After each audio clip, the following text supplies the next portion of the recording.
Father फाड़ मैया आपे प्रकटिया देवासीन पर चोदी नो राज।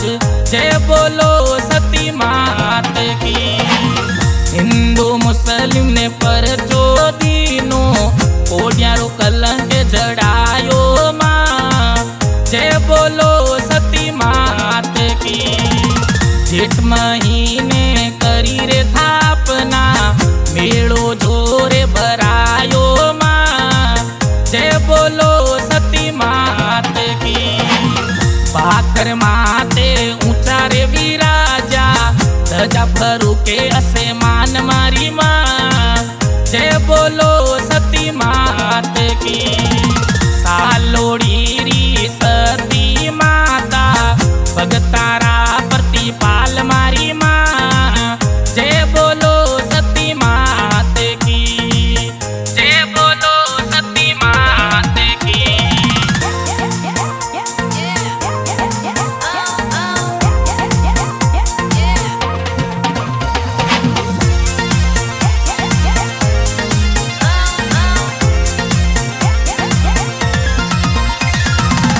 और मंदिरे माए बाजा बाजे जोता जगमग जागे मां। जय बोलो सती मात की। दूरा दे सासू आवे रे जातरी चरणाशीष नवावे मां। जय बोलो सती मात की। मावो मिठाई और चूरमो गुड़रो भोग लगावो मां। जय बोलो सती मात की। 5 फेरी जो मैया रे देवे कर देवे बेड़ा पार मारी मां। जय बोलो सती मात की। सालोड़ी री सती माता भगतारा प्रतिपाल मारी मां। जय बोलो सती मात की। जय बोलो सती मात की।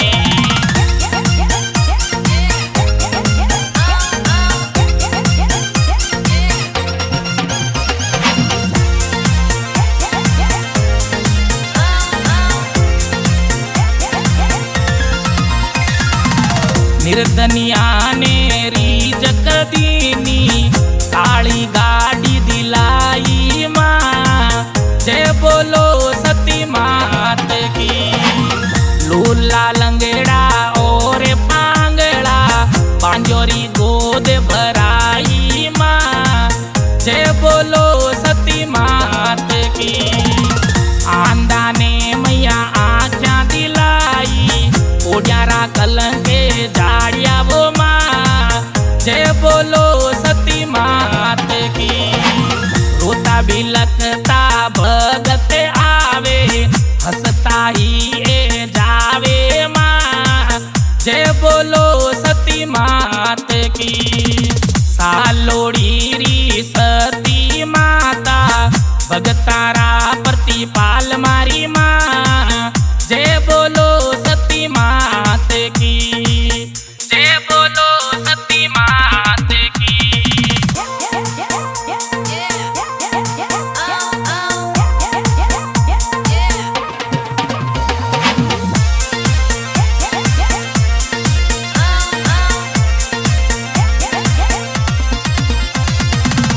दुखड़ा मेटे सती माता हरदम रेवे हाजर मां।